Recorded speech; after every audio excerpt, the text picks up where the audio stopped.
Hi everyone, welcome back to my channel. In today's video, I'm going to be sharing with you several pairs of words that are spelled the same but are pronounced differently.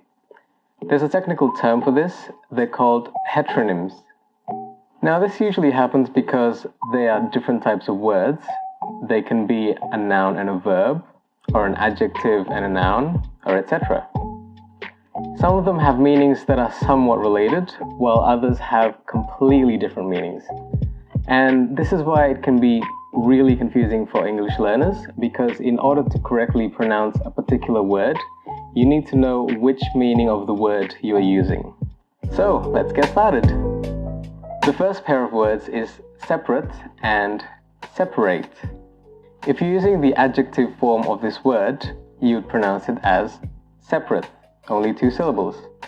So, for example, the children are sleeping in separate rooms.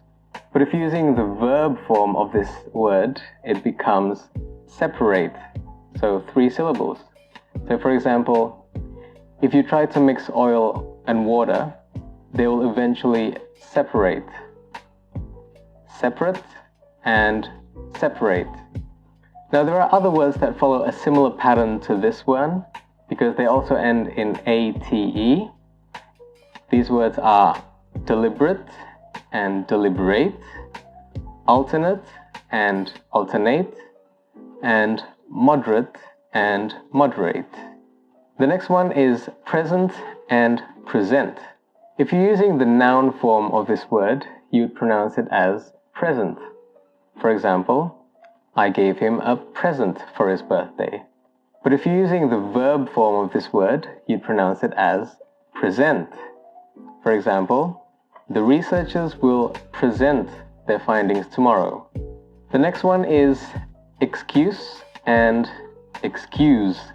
If you're using the noun form of this word, you pronounce it as excuse. So the S is short and is pronounced as an S.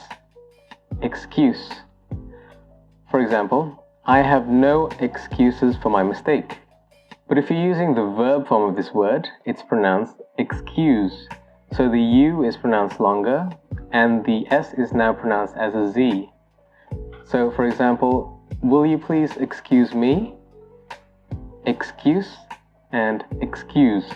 The next pair of words is contest and contest. If you're using the noun form of this word, you pronounce it as contest. So for example, there was a beauty contest held in school last week. However, there's also a verb form of this word, which is pronounced as contest.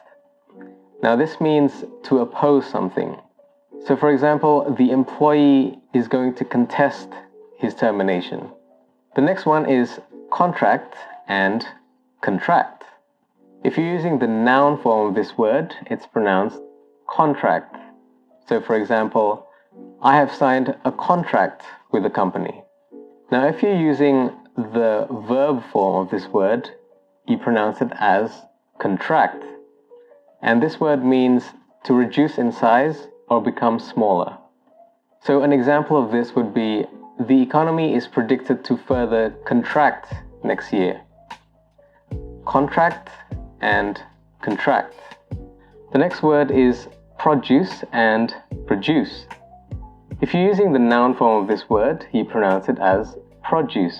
So for example, the market sells a variety of produce. However, if you're using the verb form of this word, you pronounce it as produce. So for example, they don't produce this particular type of device anymore.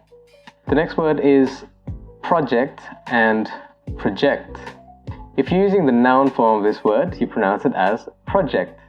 So for example, I have a major project to complete this semester.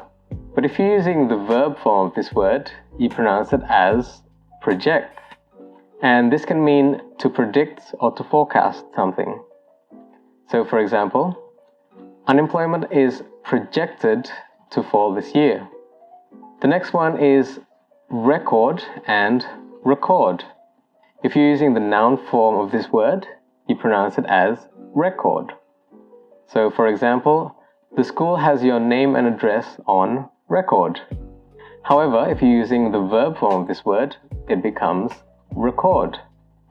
So for example, you would say, this device is used to record your voice.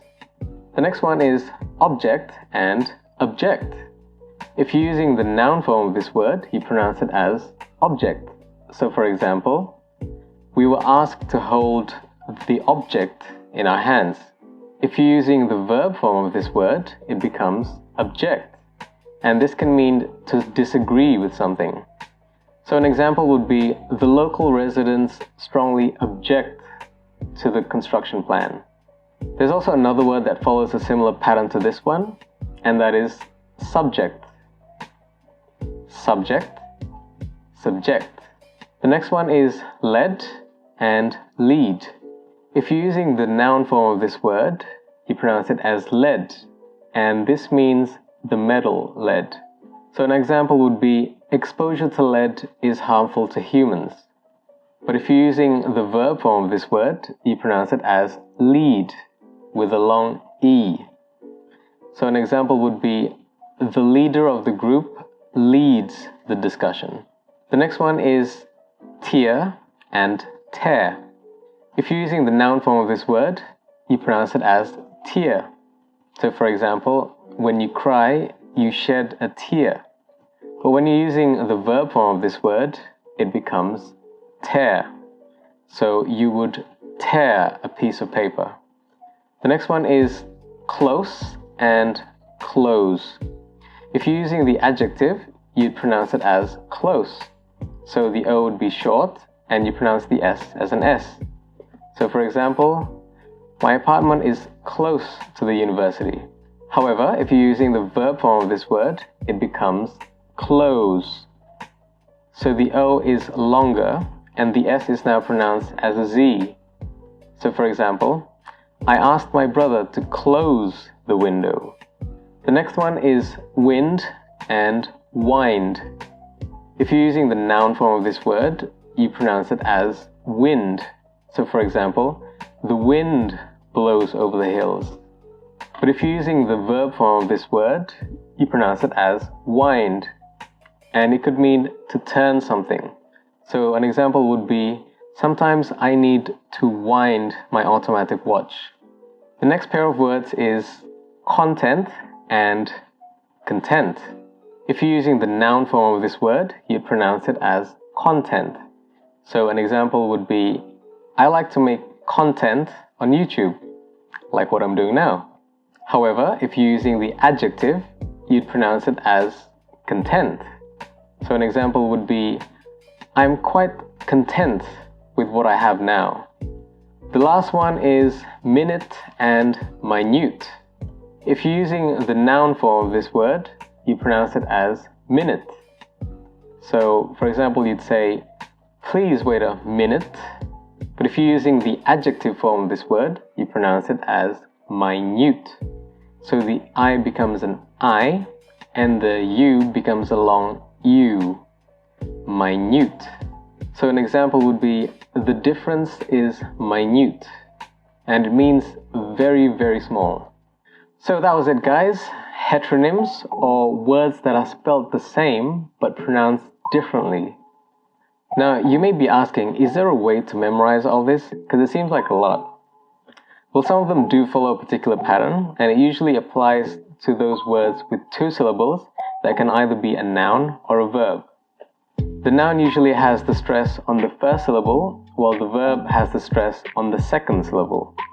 So examples would be present and present, contract and contract, object and object. I hope you've enjoyed this video, and if you did, please leave a thumbs up, subscribe, and share it with your family and friends. Thank you very much for watching. I'll see you in the next video. Bye!